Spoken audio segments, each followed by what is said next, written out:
Hello everybody, welcome back. Today I am going to be doing a drawing without an ending, because not every single tutorial I can tell actually can be used in an illustration in the final end result. Or at least not the one I'm going to be sharing with today. I mean, sure, I could do something, but it's useless. So anyways, don't expect a high quality picture at the end of this. It's not going to be quite that type of tutorial. What are we doing? Well, very simple. We're going to be doing poses. And this is something that a lot of people really neglect. What they end up doing is they find one or two styles that they really like, and they never seem to quite break out of those poses. And what I mean is, say, sometimes you'll draw a character standing. Well, oftentimes I find that people who have a large amount of characters still end up drawing them in the same pose, which is just standing there, arms at their sides. Even to the point where they might be slightly leaning back their upper torso. And every single one, they're doing that exact same pose, or very similar poses. And that seems terrible to do, because there's so many awesome ways you can express a character and express an idea, or just do something with the character that would be amazing, and you're falling in the same trap. Stop that. I mean, I've done this too, but I've been able to notice it more often, so I stop doing it. But it's one that I want to try and prevent other people from making the same mistake. And how I first got started into avoiding this was actually using a website, which I have right down here. Oh, I can't do this properly. Come on. I had you up a second ago. Alright. Woo! Pixel Lovely.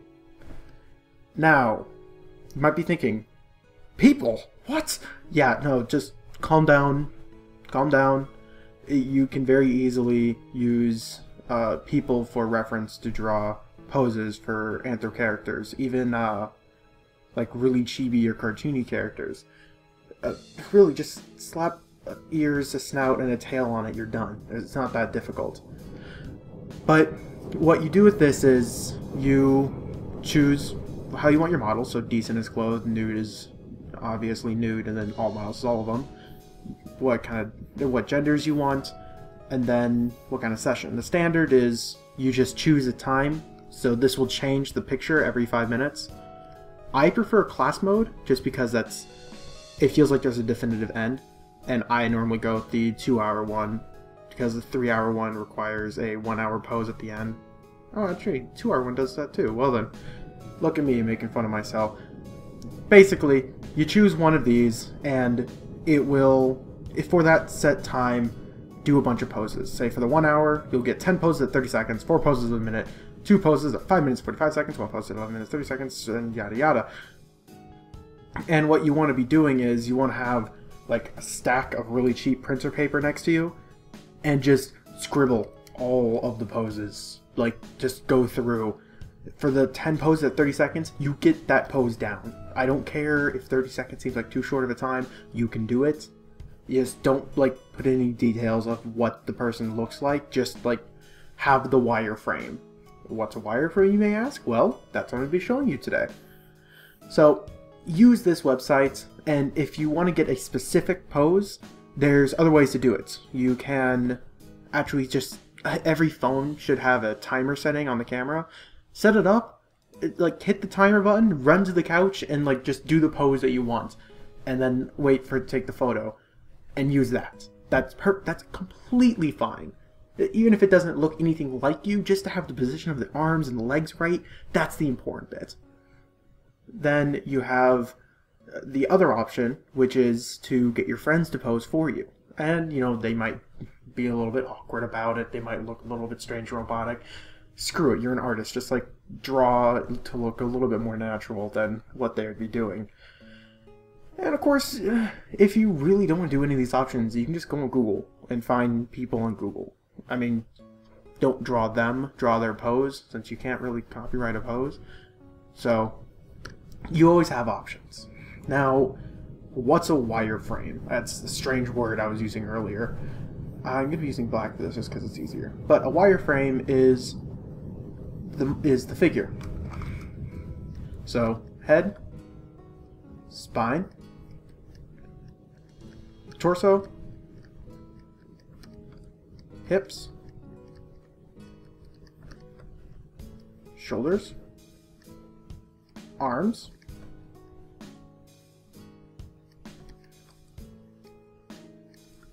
hip joints, I don't know what that's really called, and then legs. And of course you can go more in depth by putting in, say, where the paws would go and kind of the vague shape for the toes. Even so far as like putting in the box for the hands. But when it comes down to the pose, you don't really need to have hands and feet added in. Although it might be wise to include a tail, just because that can be incorporated into the pose quite a bit and into the expression you're trying to bring about. And of course, don't forget the direction of the face as I showed in my headshots tutorial. But that's what a wireframe is. And of course, you can bring this into more detail. You can, say, turn the torso into a box just to show that, you know, maybe this character is looking down a little bit. You can do the, I forget what the term is, but it's just this arch of your chest. I think it's a thoracic arch. Honestly, if I can't say the word, I'm going to say I think I know it. But you can turn these into squares and boxes just so that you have a better idea of what they really should look like.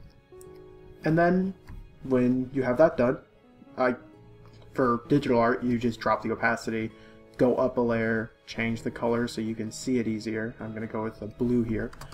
And then you do a bit more of the more refined work. So ears, eyes, mouth, who cares? That's not the important part of this. But you know, you can just go through and rough out the rest of the character in more detail for what the character is. But this wireframe can be gotten from any source. And it's important to map out what you want to do. You don't just do a wireframe every time, because you might end up just doing a wireframe of the same pose that you like doing over and over again anyways, and that defeats the purpose of this exercise. What you want to have the wireframe for is so that you know you're getting the right pose, so you know you're getting the right look, you're getting the right emotion. Because as I said, each pose has an emotion associated with it. Say for this one, standing upright, arms are outwards, a little bit more so than usual.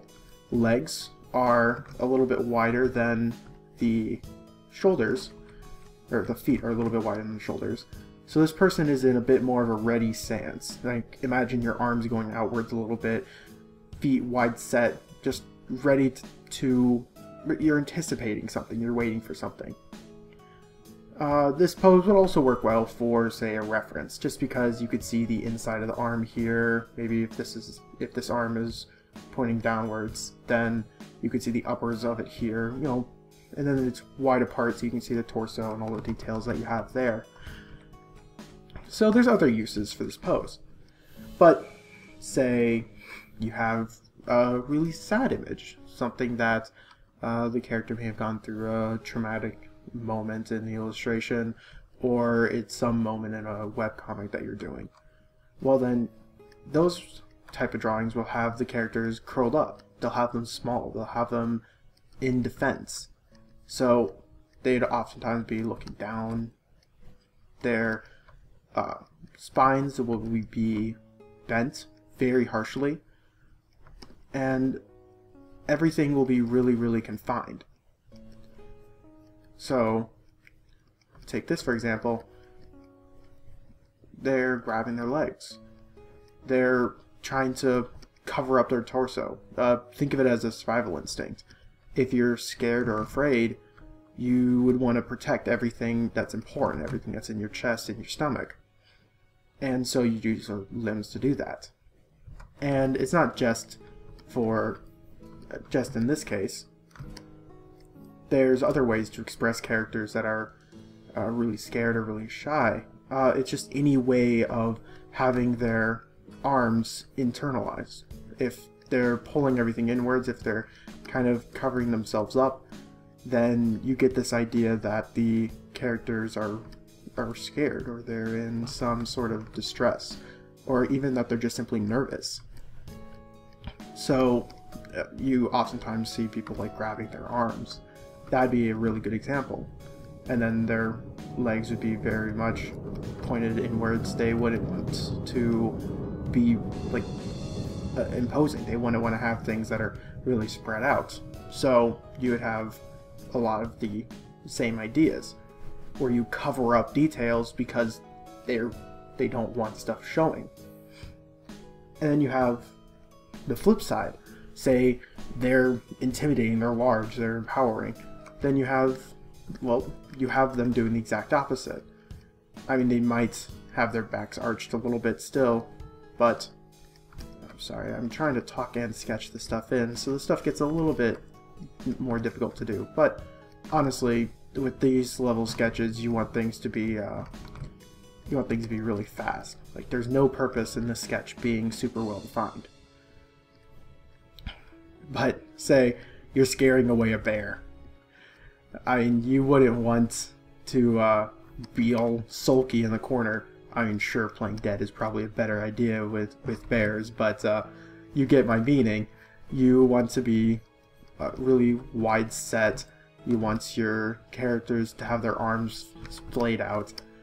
Pretty much you want them to be intimidating and large and empowering. And of course, there's other ways to go about this too. Like, not just that, but say annual board meeting. Your boss is standing in front of you.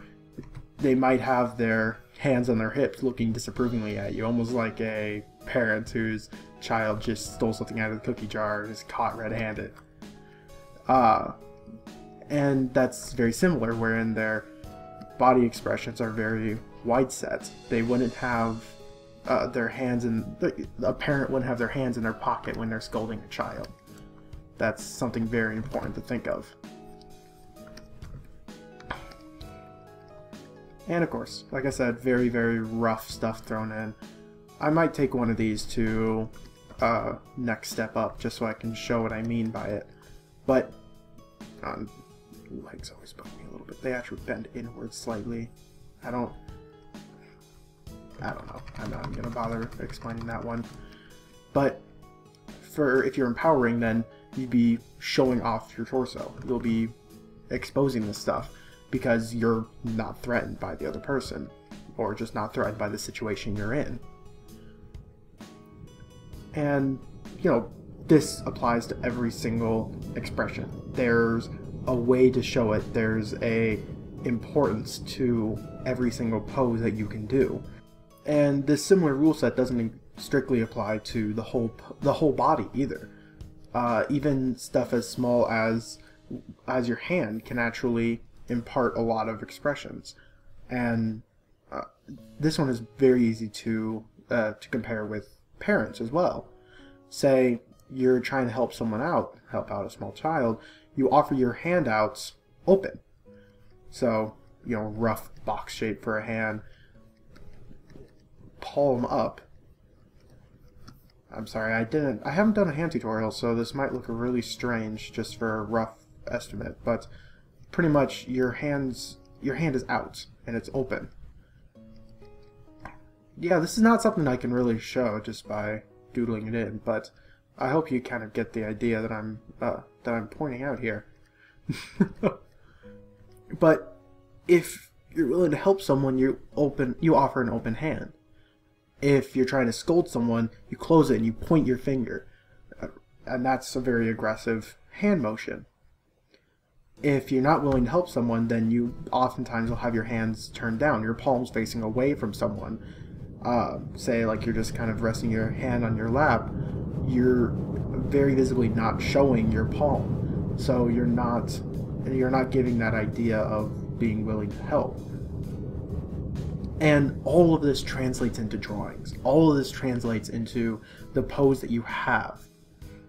So the next time that you have a character that's really, say, it's just an example I always go to because it's such an easy way to make the comparison, but say you have a character that's really sad or really anxious, they'll be having their hands in their pockets. They'll try to hide them away. They'll have them behind their back. They'll, like, if they have a large jacket on, then they'll have their hands in like coat pockets and stuff like that. And that pose stuff comes from us in real life. It's actually really, really interesting, and you can look up far more than I could ever say in this tutorial. And just by doing it a lot of this has become second nature to me, just because of, well, the nature of enjoying it. And although I will say there's a bit of a downfall to knowing this information, and that's, it makes it really awkward when you don't know what to do. Say, for references, and this is something I have an issue with constantly, I don't know what a completely neutral pose is. I don't know that, and while I haven't exactly looked it up, it's really awkward because I don't know what that would look like. And the idea that this is something that should be second nature to me and should be second nature to everybody, what does someone completely neutral look like, and I can't think of it, that seems a little bit odd to me. So, like, closed hands, that implies that, you know, it's like a fist. You're basically implying stuff with that. And so for a reference, that's not very good, because you're supposed to be making them really neutral, or even just generally happy. But then, like, splayed out fingers looks really awkward on a reference. Sure, it shows off a lot of the details, and that's probably the better end result, to something that shows off more details, as I explained in my reference video. It looks like I gave him like Wolverine claws. I'm just showing off different hands. But, like, that just looks really strange. You don't see people walking around with their hands fully open. In fact, generally, if you just really relax your hand and look at it, it kind of curls upwards very awkwardly, actually. And it's really awkward to draw, because that's something that you notice, that it looks really awkward. It's knowing this information is a really good thing and a really bad thing. Because if you don't know really what pose to do, you're suddenly aware that it may affect what people think of the drawing. So take this information in stride. If you're willing to use stuff like this, just simple poses that will make things more interesting, then understand that there's a lot to know out there. There's a lot that you can do. But if you're, willing to just kind of keep on doing the same poses, just understand that that'll get boring. Or at least it should get boring. If anyone knows anything of what they're seeing, if they see the same pose over and over again, it'll get old. That doesn't matter how interesting the pose may be. Maybe part of a circus, but if you keep on doing the exact same amazing stunt every single week, people will stop coming to the circus. And you see me here, I'm just kind of fleshing out this sketch a little bit. Now, as I said, you can, after you have the rough framework here, just imagine it's like the bones. You can put a skin over this set of bones that will be any character of yours. I mean, I could probably go through and I could take this one pose and I could impart it to all my characters. Jade, Belle, Zay, Kat, Viola. Why did I forget Viola? It won't work for magic for obvious reasons. And that's because the poses are just so universal. Like, it doesn't matter what race the character is, doesn't matter what gender the character is. It matters a little bit what gender the character is, but that's mostly just for aesthetic things and slight changes in pose. But this stuff will be able to transfer to everything. And that's probably why you see me do something like this at the beginning of every single speed art or the beginning of every single tutorial that involved a full character. It's because it's just the most important step. It's how everything is going to be mapped out. And of course, you just add everything on top of it. So, really, really rough, but there you go. This hand is terrible, but rough sketch is a rough sketch. And this kind of has become a rough sketch now, because all that all that information of the pose ultimately is just the first step in the full illustration. And I think that's about all I have to say, surprisingly. I hate doing another really short video, but I mean, I guess looking back at how many super long ones I've had, I guess this would be a nice break for everybody. So, as I've said constantly this entire time, just be willing to experiment. There's really no reason not to. I mean, what are you losing by doing a different pose than your normal one? It may not look as good, but you'll get better at it, and eventually you'll be beating all the people that stick to one pose without noticing it, and their art becomes stagnant. So, there you go. There's not much else I can do, not much else I can say. I'm not willing to take one of these and bring it to a full illustration because there's no reason to do so.